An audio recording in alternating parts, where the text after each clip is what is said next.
This is the Fantasy Football Unlimited podcast with your host, Kevin Murray. Welcome to the Fantasy Football Unlimited podcast. On this episode, we have an incredible guest. He's one of the most respected fantasy football rankers in the entire industry, and he's considered by many people to be one of the kindest individuals in the entire fantasy sports industry. From Fantasy Pros, it's the one and only Pat Fitzmaurice. Welcome to the show, my man. Dr. Murray, great to be here with you. I'm sure the people who have called me nice are mistaking me for someone else, but if anyone thinks that accidentally, then that's great. But It's a pleasure to have you on here. Our interactions in the past, seeing you at the Fantasy Football Expo, always memorable to me. Can't wait for, future encounters. But I'm on this show. I'm excited to have you here. Obviously, want to help, kind of share more about your background, about your story. So for listeners and viewers that don't know, maybe in the dark, I don't know how they could be, but what's your current role with Fantasy Pros? Editor/analyst, I guess. Just splitting time between the two hats. Probably more analyst, more of an analyst role lately, but some behind the scenes stuff too.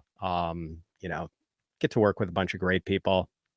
It's a great company, great people. From your perspective as like a consumer, when you're looking at Fantasy Pros, what are your favorite tools and features and content that comes from Fantasy Pros? Oh man, I would like to think that we put out some pretty good content, but the true stars at Fantasy Pros are the developers. Like those guys are just absolute rock stars, and they come up with tools. Like their job is to destroy American productivity, and they do a great job of it. I mean, like they make it easy for fantasy sports nuts to manage like their 47 teams at once. And like I could spend an hour talking about all the tools, but I'll just mention two of them. My Playbook. I mean, if you are one of those people who's in like 20 some different leagues, like, and you don't have this, you're doing yourself a great disservice, because this lets you basically manage all your teams across a bunch of different platforms, CBS, ESPN, Fantrax, whatever you use. We give you a dashboard where you can do it all in one place and get advice on trades, waivers, lineups. There's even an autopilot feature if you are going to be like traveling or otherwise preoccupied that will like literally manage your teams for you in a pinch. So that's a great tool. And our draft wizard is pretty awesome too. It lets you do basically any sort of mock draft you want with the exact settings you want. And, you can draft in any spots, however many teams, whatever scoring settings. Like right now, if you wanted to do a dynasty rookie mock draft, you could jump on and do one. And, we literally have people doing millions and millions of mocks on the draft wizard during the summer. And I think my high school age son is probably personally responsible for about 100,000 of those mock drafts every summer. I love it. No, that's cool. Awesome tools. Definitely things that people need to check out if you haven't already. And obviously, you can't do what you do without a passion for sports. Let's roll it back when it comes to like where you developed your passion for sports and the Green Bay Packers. Like, where did that come from? Was sports like a huge part of your childhood growing up? Yeah, just early on. Like had a bat and ball in my hands, like when I could walk, and just seemed like from the earliest childhood memories, like all my buddies were also little sports nerds, and if we weren't on a basketball court or a football field or a baseball diamond or playing street hockey, we were in somebody's dining room playing like Stratomatic baseball, or in someone's bedroom, like destroying each other in a game of Nerf basketball. So it was just, childhood was just like a nonstop stream of watching, playing sports. Yeah, the Nerf basketball. That was a great one for me. I remember, there were some iconic moments growing up for me playing Nerf basketball. I love that. I was just going to say, I'm surprised there were never any hospital visits for any of us during some of those games, because they would get pretty violent.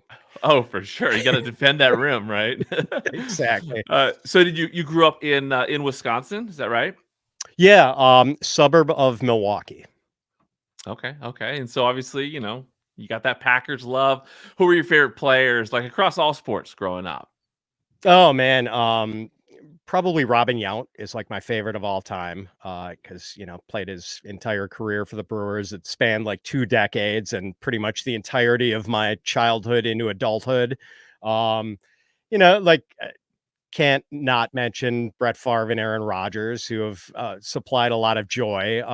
The litany of great University of Wisconsin running backs. Bucks, Sidney Moncrief, Terry Cummings, Giannis. Like, yeah, I've gotten to see and root for some pretty good players over the That years. that's awesome. Yeah. So when it comes to your worst sports moment as a fan, talk to me about that. What's the Yes. worst thing you ever experienced as a sports fan? Yeah, my worst is probably one of your best as a Seattle-based sports fan, Kevin. It was the loss to the Seahawks. I think it was, I want to say 16-0 at halftime, 19-7 with like maybe 11 minutes to go or something. Just a complete meltdown by the Packers in the last 10 minutes. And I want to blame it all on Brandon Bostic, the backup tight end special teamer who botched the onside kick that gave Seattle life. But really, it was more than that. I mean, Mike McCarthy, first quarter, decides to kick a field goal from like the half-yard line. Aaron Rodgers didn't play his best game. The defense was really good early on and then just completely melted down the stretch. So, I mean, that was, put it this way, Kevin, I was at the one Super Bowl the Packers lost in San Diego in January 1998. And I mean, that sucked, but that Seattle loss was worse. It's I can see it because I saw it from the other side, right? It was the ugliest game from a Seahawks fan, up until the last like 3 minutes, right? I mean, Russ, how many interceptions did he throw? Like 3 or Oh, it was 4? like 3 or 4, yeah. Or yeah, it was so bad. But to me, like that was like we had I had a bunch of people at my house, friends and stuff, and that was like my favorite sports moment from an experience with my friends because it was chaos because the game was over, everyone was depressed. It was the worst, worst moment coming off our Super Bowl win. Like, what is happening? It was the ugliest thing, and then all those things. I mean, you got a fake field goal, right? You got the extra point, you got the onside kick, you got beast mode running in there, scoring a touchdown. It was wild. But did it make you feel better when the Seahawks blew it in the Super Bowl 2 weeks later? I'm ashamed to admit it, but yes, that did make me feel better. Like, I was no fan of the Patriots, and they're like, it's never any fun to cheer for a dynasty. But Yeah. that did give me a little bit of satisfaction. I'm not gonna lie. That's what you get. That's what you get. Because no, the Packers were so deserving, and that's the hardest part. Losing, it's hard when you lose in a championship game, right? Because you still think you're going forward, and the season just suddenly stops. And especially a game like that, you got 2 minutes to go. You're gonna win this, and then all of a sudden, season's over. You deserve to be there. You probably would have beat the Patriots. I feel for you. So let's spin that around. What's your favorite sports moment of all time?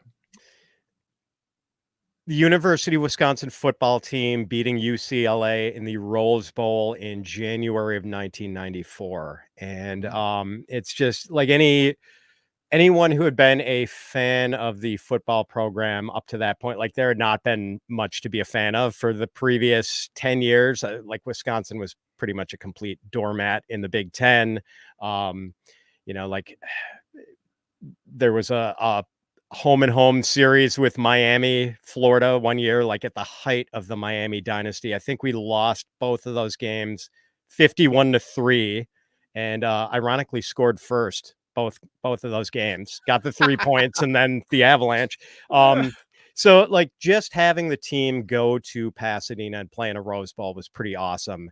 And to have them actually win it in a game that wasn't decided until the final play, the UCLA quarterback getting sacked on maybe our 20-yard line or something. And UCLA had JJ Stokes.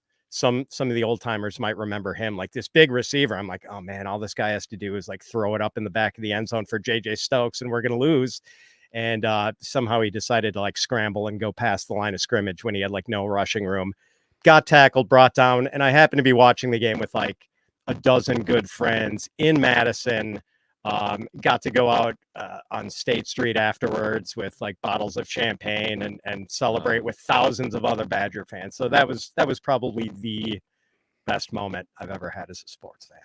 Yeah, and it's special to think back about those nostalgic Rose Bowl games, and makes me sad to think about the change that we're experiencing, and moving forward with all that. But yeah, I love stuff like that. Those college football games, those classic Rose Bowls, classic bowl games, just so special, so special. I love that. How excited are you about the Packers moving forward in 2024? I know 2023 was a surprise to a lot of us. Oh, really excited. Like, it's funny, we had been burdened with the weight of heavy expectations as Packer fans since maybe the early 90s when, Brett Favre turned out to be really good. And ever since then, I think every year Packers fans had expectations for playoffs and Super Bowl contention. And last year we didn't have that for the first time. It was almost sort of a relief to not have expectations and just be anxious to see how the Jordan Love experience was going to be. Turned out it was great. Mea culpa. I was totally wrong about him. Excited about his future, excited about this team, which is one of the youngest in the NFL, and, came within a whisker of beating the 49ers and getting to the NFC Championship game very unexpectedly last year. So the future looks pretty bright. I'm fired up. Yeah, they should have won that game. I mean, everyone in the country wanted them to win that game. I think it would have been so much fun to have that, that surprise, take out the Niners, shock the world.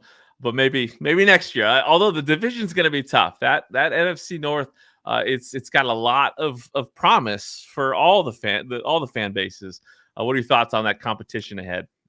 Yeah, the Bears are on their way back. They've been doing the rebuild right, and I actually live in the Chicago suburbs, Kevin, and have been in Illinois for the entirety of the 2000s. So I've been living behind enemy lines, which might bother me if the Bears were good, but like the Packers have had the upper hand for pretty much the entire, coming up on a quarter of a century now that the Packers have just kind of dominated the rivalry. So it's been no issue. But now Bears are going to be really good. As if Caleb Williams pans out for them, look out, because like their secondary is probably one of the best in the league, and just they've got so much more talent than they had a couple of years ago.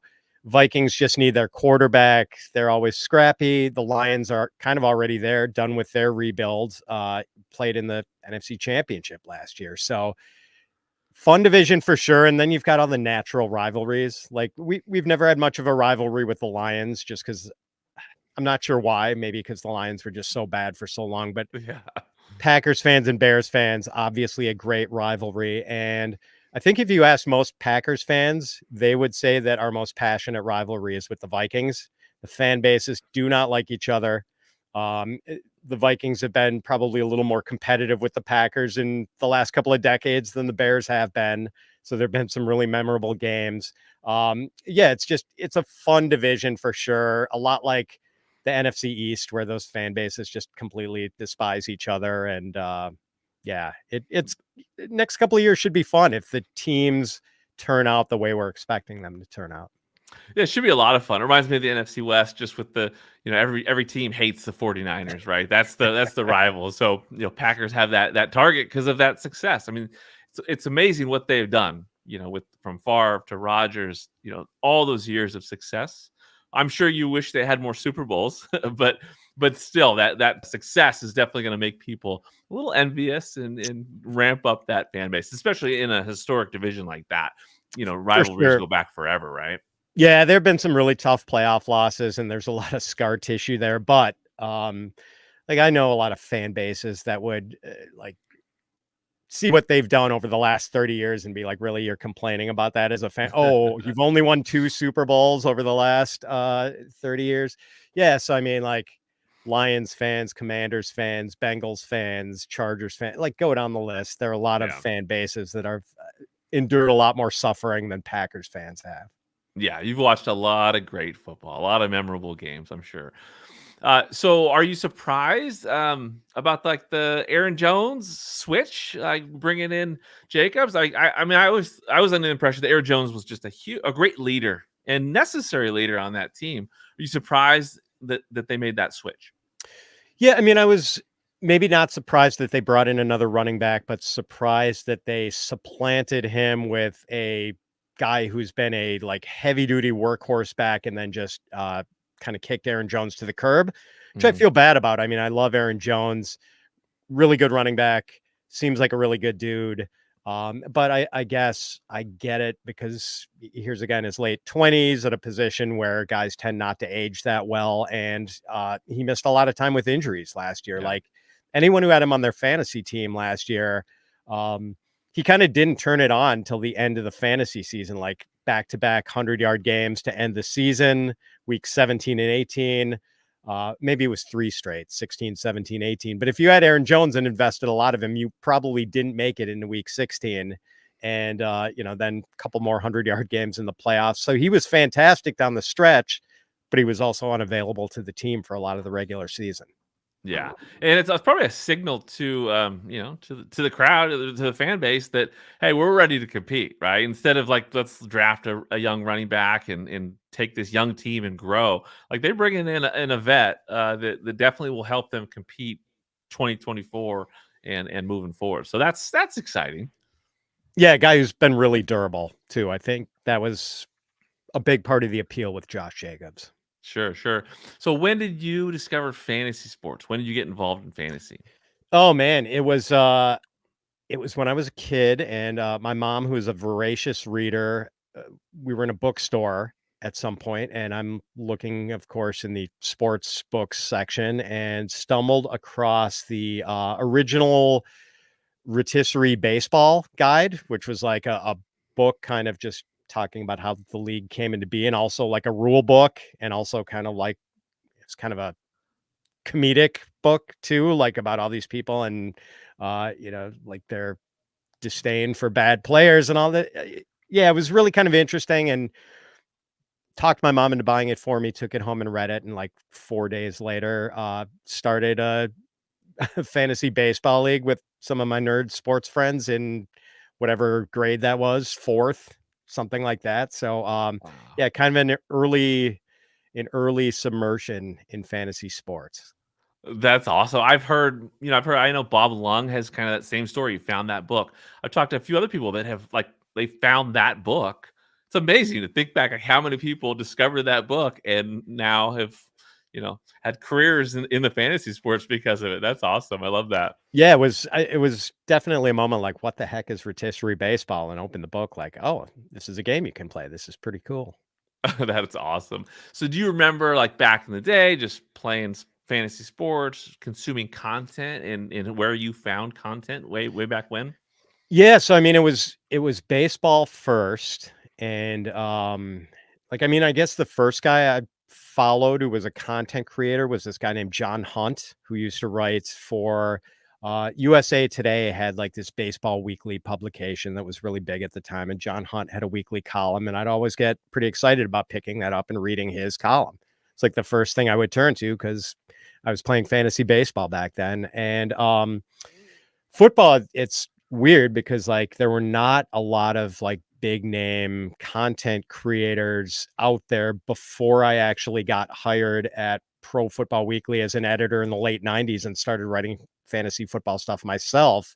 So there was a guy there named Michael Lev who became a really good friend and my colleague there. Obviously, like he did some really good fantasy football stuff that I would read in Pro Football Weekly before I started working there. And now he's like a sports reporter and columnist for the Arizona Daily Star. He didn't stick with fantasy, but still a really good writer. And he was one of the guys I sort of admired as far as content creation early on. Nice. So what did you love most about playing the game earlier on? What hooked you? Oh man. Well, for football, I know it was like the introduction to football. And at first I thought the whole premise of fantasy football was stupid because like how can you uh you only reflect quarterbacks and running backs and wide receivers, no linemen, no defenses, like fantasy baseball takes all the players into account and fantasy football didn't. So I didn't think a fantasy football game could be satisfying. Someone dragged me into a pool. It was more of a pool than a league. We drafted teams, and it was like winner take all weekly pool. And my team kind of sucked. I'm like, this is stupid. But then I think I won a week late in the year, and that kind of piqued my interest a little bit. And then the next year, like a friend and I kind of collaborated on starting a league, and the whole league setup sort of made it much more interesting to me. And then I won that first league, and of course, winning is addictive. Ran it back the next year, did another league, and then it just, that is a long running league that continues to this day. Amazing. So yeah, what is the longest running league you have? Yeah, that one since the early 90s. And yeah, that early 90s. And now it is up to, I think it was only 2 years that we did 12 teams, expanded to 16 teams by year 3. And now it is a 16 team, 24 round draft, no waivers. The only way you can like change your team is to trade. And yeah, I mean that's still it. Like that's still the title I care most about having, and I haven't had Okay. it for a while, so I got to get it back this year. So that is your primary home league. Yeah, and that is I'm commissioner too. Lucky me. Okay. So yeah. Okay, there you go. So do you do live drafts? Are you guys close enough to do that, or is that in the past? Yeah, we do. There are a couple guys who are far flung, and they'll like we'll get them in on a feed. We'll do like a Zoom call with those guys, but most of us are there in person. We just do this conference suite in a hotel up in the Milwaukee area every year. It was originally all Milwaukee guys, and now we're a little more dispersed, but still, most of the guys are in the Milwaukee area, and enough of us concentrated there that we can do the live draft every year, which is pretty awesome. Nice. So do you guys have any traditions that make that league extra fun? I mean, obviously the history is what probably makes it the most fun. It's just, you've all done this together forever. But any special traditions or last place punishments or anything like that? An artistically inclined guy in our league made helmets for all our teams, and we don't determine draft order till like a minute before we start drafting. And we like he prints out the helmets, stuffs them into envelopes, throw them into a pillowcase, and that's how we randomly draw 16 through 1. So there's like suspense leading up to who gets the number 1 pick. Like that's pretty cool. That's our Yeah, main tradition, I think. I like that. Who is your biggest rival in all the leagues you play in, whether it's one of those home leagues or industry leagues? Who is the one person that when you face them, you got to beat them, and when they beat you, it hurts the most? Oh, it's kind of a tie in that long running league. Like one of my best friends, his younger brother, just like a great guy. If he decided to be a fantasy football content creator, I think he would have been successful just because he's so sharp. Like he has a good team every year. And again, he is our defending champion. Like he's dominated the league over the years. And then in a couple of other home leagues, there's a guy I used to, we worked together right out of college at this chain of suburban weekly newspapers in Milwaukee. And he's in 2 of my leagues, runs one of them. And we just always seem to have these wars. And in one of those leagues, I have a partner who the 3 of us work together. So like there's just a lot of trash talk with him, and really fun rivalry. I love fantasy rivalries. That's my favorite part. It's just the league experience and those rivalries and For that sure. engagement that takes place that kind of supersedes the game, right? The actual Oh, game of yeah. fantasy, right? It's those connections to me that just brings the most fun with fantasy. Do you have favorite settings or formats in fantasy that you love to play? Um, so I do like Dynasty and Redraft. Like I never thought Dynasty would rival Redraft for my attention, but it has. I like them both equally. Um, I don't know. I like big Dynasty leagues, like 12 teams, 30-man rosters. That's great. I think probably a lot of people would consider me. I'm still partial to standard scoring. I just feel like the rewarding the act of a catch, and that it's stupid that a 0-yard catch is worth as much as a 10-yard run in PPR. And we've sort of changed that in a couple of my home leagues. I know that it's not necessarily about rewarding the act of a catch. I think people like it because it dilutes touchdown variance a little bit, Mhm. like the Yeah. scoring thing. That's a way to add rewards for something other than scoring a touchdown. We've just kind of solved that issue in a couple of my leagues by making touchdowns worth 4 for a run or catch and 2 for a pass instead Hmm. of like 6 and 3 or 6 and 4. So, that seems to go away toward diluting touchdown variance a little bit.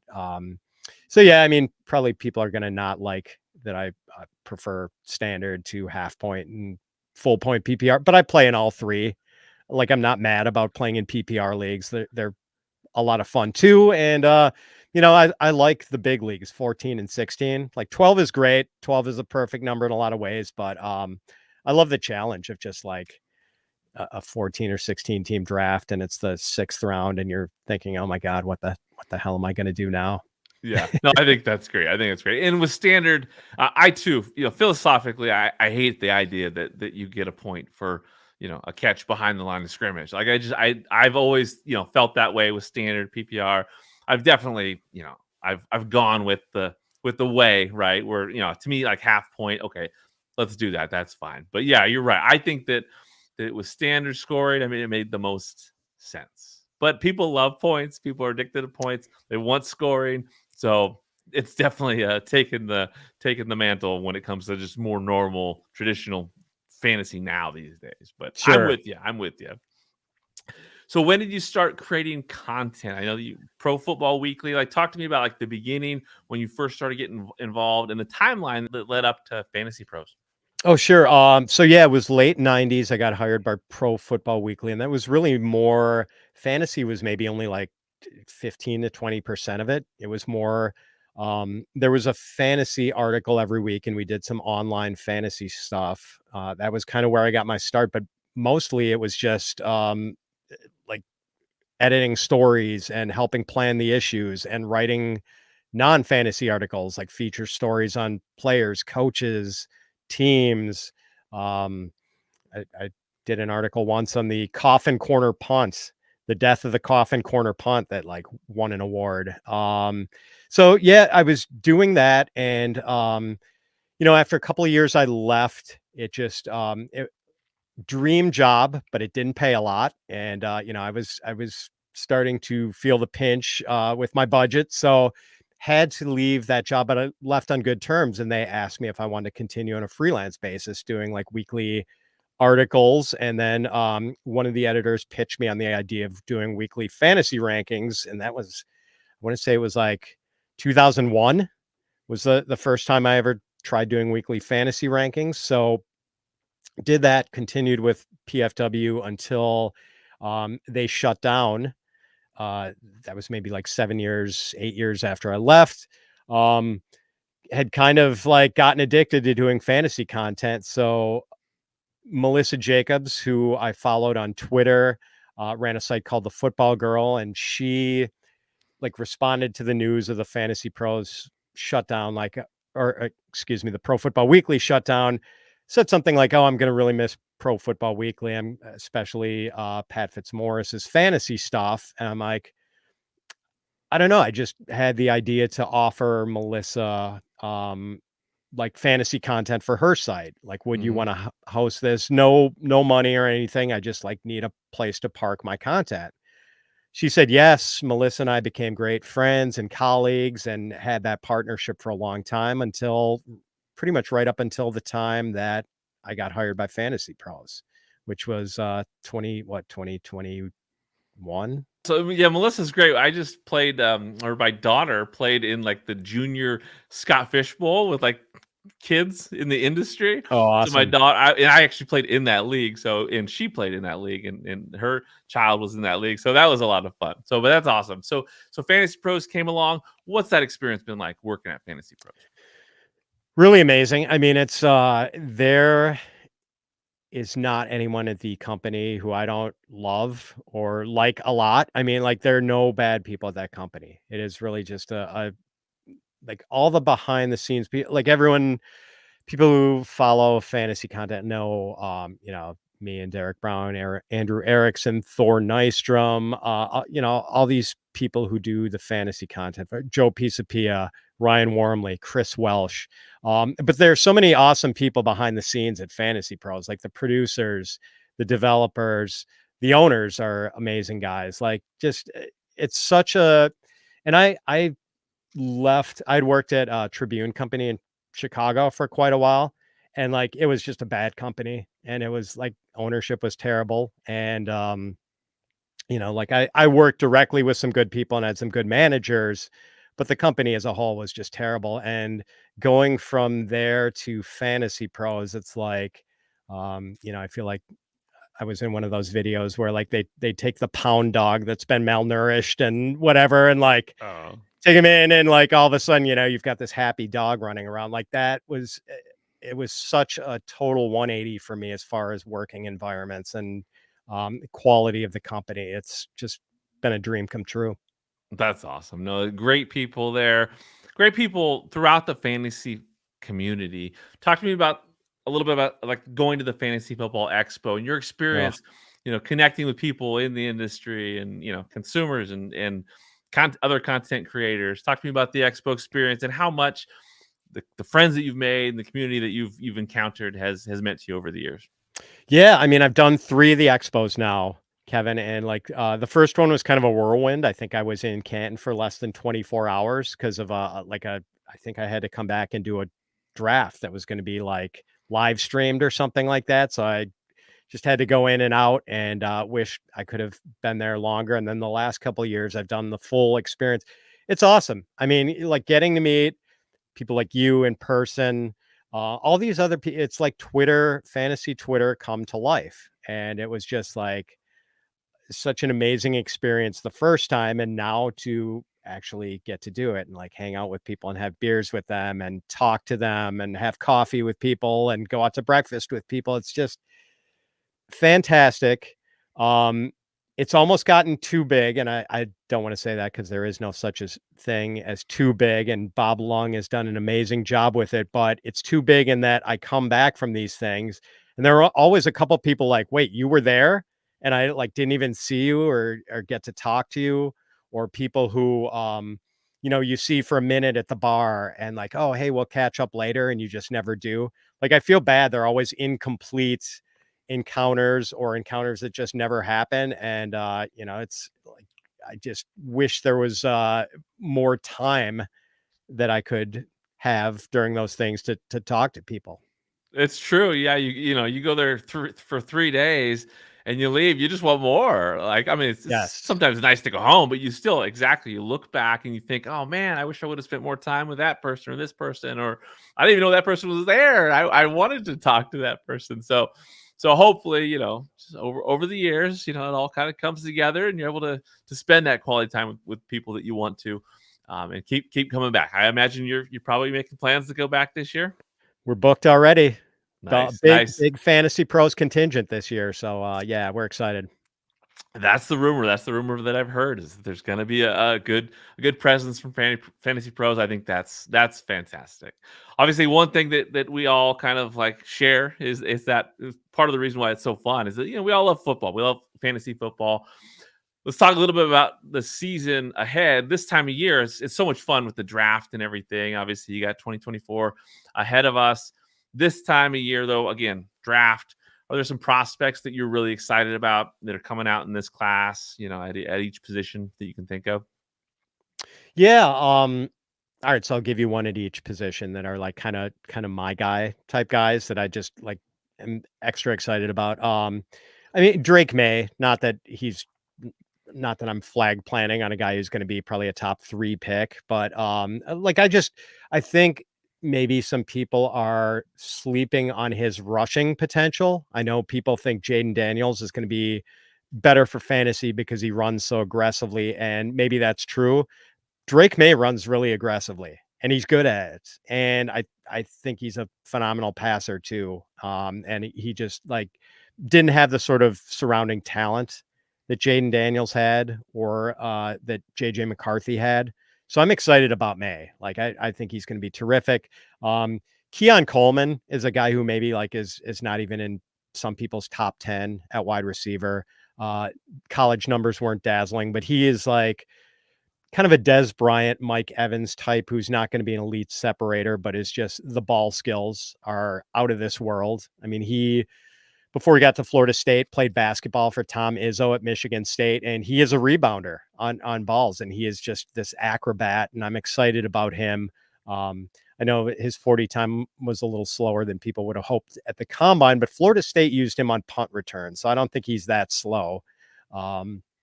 Let's see, running back. There's this dude from Troy, Kamani Vidal, and the all-time Troy rushing leader, and he is a smaller guy, and he does his best work between the tackles, but he's versatile. He can catch passes. And I think there was a misconception that he was slow. And like, I thought he might run like a 4.6 at the combine, wound up running a 4.47. So now I'm really excited. Like, he's more athletic than I thought he was going to be, faster than I thought he was going to be. And then, like, tight end, I can't answer anyone but Brock Bowers, because I just remember watching him play at Georgia as a freshman and being disappointed that we were going to have to wait 3 years to take him in rookie drafts. Like, he's just most exciting rookie tight end prospect that we've seen, at least since Kyle Pitts. And I think a lot of people think he's a better prospect than Kyle Pitts was. Yeah, definitely an exciting group that you just mentioned. With Vidal, I think he's small, but he's compact. Isn't he like 5'8", Yes. like 220 or something like that? Like, Isn't he bowling stout? ball? Yeah. And that's like a good build. Like, he kind of has that Ray Rice type body where it's just like, handled big loads too at Troy. So, like, there's going to be no issue if you want to make him a 3-down back. And like, he's a guy, like, I don't even know for sure that he's going to go in day 2. It could be a day 3 guy, but like, I think he's going to surprise a lot of people. I like that. And again, it all kind of comes down to landing spots with so many of these players, especially deep sleepers. Is there any other, like, just deep sleeper that you got, you're really excited to see at least where they land, to maybe get a little more excitement built up for them? Yeah, I'm trying to think, like, man, I want to think that Joe Milton of Tennessee could become something if he gets the right coaching, because I'm convinced that he has a stronger arm than any quarterback in the NFL right now. But as our own Thor Nystrom, our college football and draft analyst, has said, he is Nuke Lelouch from the movie Bull Durham. Like, he throws hard, but you don't know where it's going. Like, the accuracy could use some cleanup, and maybe, like, if he gets with the right guy to fix the mechanics, he could, because like, arm strength, that dude will put balls into orbit. Like, he is fun to watch. Oh my God. Like, he can throw a tight spiral 70 yards. Just amazing. It's amazing. Yeah, he needs a Crash Davis to sit behind, right? Yes, he does, for sure. That's awesome. How about for redraft, heading forward, and when we get there, are there any players that are, they're your guys that you will jump ADP for, that you have to have on your roster?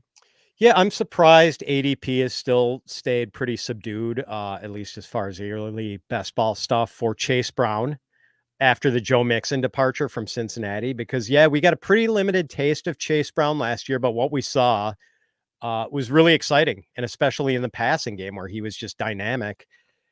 And this is a dude who, when he was at the University of Illinois, like, he got run into the ground there. He averaged like 30 touches a game or something like that his last year. So he can handle a big load. I know the anticipation is that he's going to split work with Zach Moss, and that's probably the case. But I think Chase Brown has a lot more potential than Zach Moss does. And I think there's a chance that if he just shines right away, they're going to basically have Zach Moss be the backup to Chase Brown. Yeah, no, it definitely is. That's the kind of guy that, competition wise, I mean, Moss is not elite, right? He had a good little, he had a good stretch last season, but that's the kind of situation where, you can have Chase Brown if you want him in a draft. You just got to get him, right? You just go get him. I love it. So let's dive into some rapid fire questions. I'll just throw out some questions, get to know you a little bit more. We'll start with, what do you love most about what you're doing in the industry right now? Oh man. It's just sort of like two things that are very much opposite, but one, I love all the interaction with, not only my colleagues and working so closely as a team, but just interaction with you and everyone else in the industry. Like it's just a really supportive community. Great to have that. It's like a family apart from your actual family. So I love that. But at the same time, I can bury myself in numbers and in writing an article for like 6 hours and not talk to anyone. And like, that's cool too. So it's, I can be a hermit or I can be super interactive, and both things are really fun. I like that. It's a good balance, right? I love that. Yes. Yes. Can you name one person that you'd love to watch a game with just to kind of get their perspective on the game of football? Oh man.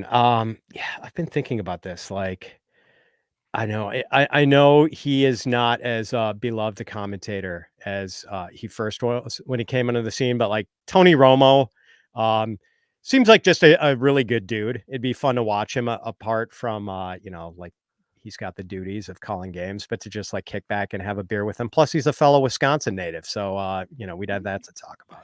There you go. What are your favorite hobbies and activities outside of sports? Oh man, I'm an avid but terrible golfer, so that's probably first and foremost. Like, even around here in northern Illinois, when it's February, I'm like looking to see if the temperature is creeping above 40 degrees, so maybe I can go out and play at the golf course next to our house.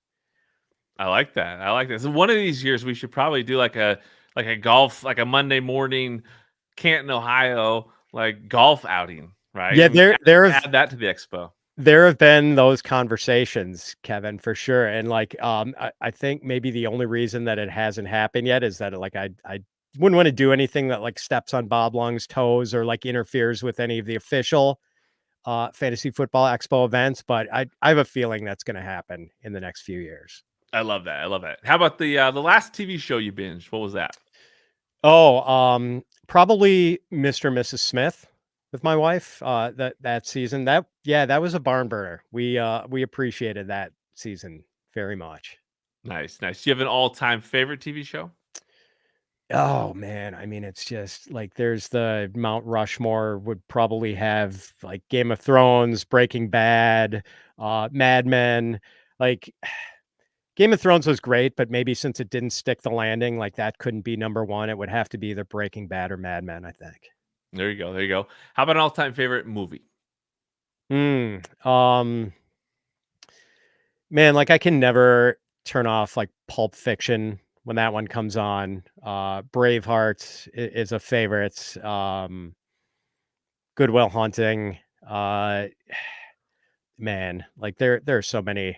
The Thing, got to see that in the theater like last summer. It's part of like this classic movie series. I'm like, I forgot how good this movie was. Risky Business. Also, Okay. like Yeah. that was supposed to be like, kind of billed as like a teen sex comedy back in the 80s, but like go back and watch that. Like it's a masterpiece of filmmaking. Great, great answers, great answers. I would say if you see Matt Kelly, who I think is going to be at the expo from Player Profiler, we need to get you guys talking about Pulp Fiction because he's definitely passionate about that one. I love I did that. not know that. Yeah, I'm gonna Yeah, talk to him in a few weeks. I'll have to bring that up. yeah. Ask him about Pulp Fiction. He has some opinions. I love it. How about a favorite sports movie? Uh, yeah, I'll mention Bull Durham again. Like, Yeah, there have been precious few sports movies that I truly loved, but Bull Durham was a great one because it was like, um, like no phony drama. It was just like here's a story and kind of a comedy and kind of a love triangle, and just it all sort of worked, and it got the rhythms of baseball, and minor league baseball. It nailed it pretty well, I thought. absolutely. Yeah, it's definitely underrated when it comes to people thinking about baseball movies. I mean, it's as good as it gets. I love that movie. Yes, yes. As a Wisconsin guy, like, what's your favorite cheese? What's the best cheese out there? Oh man, I mean, I've consumed way more cheddar than anything else in my life, but I do like I love the stinky cheeses. So probably blue cheese. I have to go with Okay. as the king of cheeses. All right. How about a beverage to pair that with, or any beverage? What's your favorite beverage? No, it's got to be beer, Kevin. I mean, I grew up in Milwaukee. Like went to high school literally in the shadow of the Miller Brewing Company. So it's got to be beer. Any specific style? Yeah, I like the IPAs, which, I know is always generates controversy on Twitter when it's either you love IPAs or you hate them, and I've grown to love them. I love it. That's great. What are you most grateful for at this time? Oh, just friends and family. I mean, always just really good core group of friends that I've had for a long time, and like the friend circle has expanded, but like they're the same. It's still a lot of the same people I was good friends with in like high school. Who are still like my closest friends, and great family, two great kids. Um, so yeah, great wife, very lucky. Doesn't get better than that. I love that. Now, obviously, your journey is taking place over several years. Talking about going back to like Pro Football Weekly and your experience at Fantasy Pros. Can you name some of the people that have had the biggest impact on you during your journey in the fantasy sports industry? Yeah, I mean, I mentioned, Michael Lev was kind of influential at Pro Football Weekly. My old boss, Ron Pollock, Hub Arkush, who ran the whole thing. Like those people were great. Melissa Jacobs, who was so good to work with for so long. When I was kind of doing things independently, it wasn't totally independently. It was her site, and we were just like it was a really fun partnership. And I'm grateful that I'm still friends with Melissa. And then like Mike Tagliere, the late great Mike Tagliere, like got to know him and play golf with him and become friends with him before I started at Pro Football Weekly, and like one of the most genuinely nice guys you could ever meet, and like just lived for doing the fantasy football thing, and like there were things and people who bothered him, and I got to occasionally be privy to him complaining about certain things in the fantasy industry, but like such a good dude, and he was genuinely um like I don't want to say obsessed, but like spreading goodwill in the fantasy community, like that was just totally his jam. And that's who he was as a person, not only with people inside the fantasy community, but like with his friends and family. And pretty much, his wife Tabby talked about how he had this inner glow to him that people were just drawn to. And it was totally true. I mean, he just had this natural charisma that's hard to come by. And also Dan Harris. I got to mention Dan Harris, who's no longer with Fantasy Pros and has gotten into a new career. Dan was really the guy who sort of brought me aboard at Fantasy Pros and who I worked really closely with. And Dan is just one of the nicest people you would ever want to meet. And I miss working with him. I love it. Some great shout outs for sure. And with tags, I mean, I've heard so many different stories from every angle. I mean, people that that play in home leagues with him, or people that don't even didn't even know him, but would send him messages, and they would and tags would respond with just the most thoughtful responses, and treat them like they were friends. Like, and that's how I experienced with him. And just I'd ask him a question and send me back responses that were just super long and thoughtful. Like he was that good of a person, so authentic, so passionate about fantasy, the industry, the people in it. And gosh, he was just so talented when it comes to analysis and Yep. everything he did. But yeah, great mentions right there. There's obviously a lot of people that would love to kind of follow your path when it comes to fantasy content creation, getting involved in the industry, whether it's people that just haven't done anything or people that are in the industry trying to do stuff. What advice do you have for individuals that want to get more involved in fantasy sports? Yeah, I would say like just you can dive in because the barriers to entry in fantasy sports are pretty low, actually. Like there's so many sites looking for writers. Um, the thing is, if you're looking to do it for money, that's where things get difficult. Like you can put yourself out there and create content that is going to be consumed, and it's really easy to get a foot in the door in that regard. But as far as doing it full time for a living, like there are way more people who want to do it than there are spots available. And I mean, I would have liked to have gotten into it full time earlier, but I was in the back half of my professional career before I worked in the fantasy space full time. So I mean, just don't get into it for the money and expecting to have it be a career, because you might be disappointed even if you're super talented.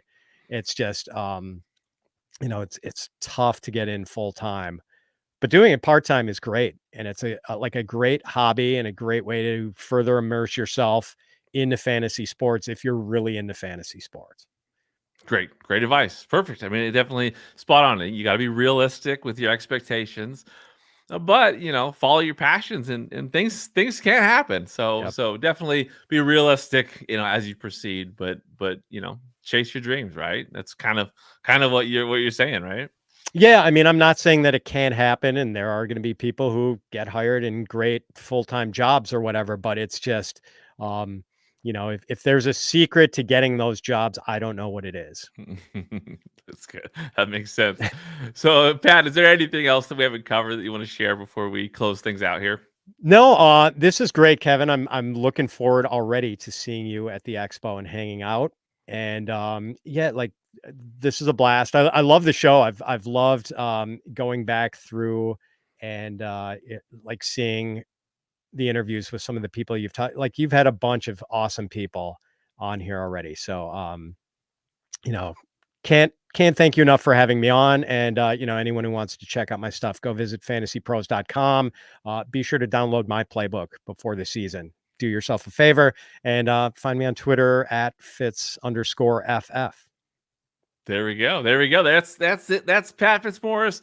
What a pleasure to have you on here. So much fun. Something I wanted to do for quite some time, get you on here. So thanks for joining me. Can't wait to see what's next for you in 2024, and definitely see you in Canton, Ohio in August at the Fantasy Football Expo. Can't wait. Thank you for listening to the Fantasy Football Unlimited podcast.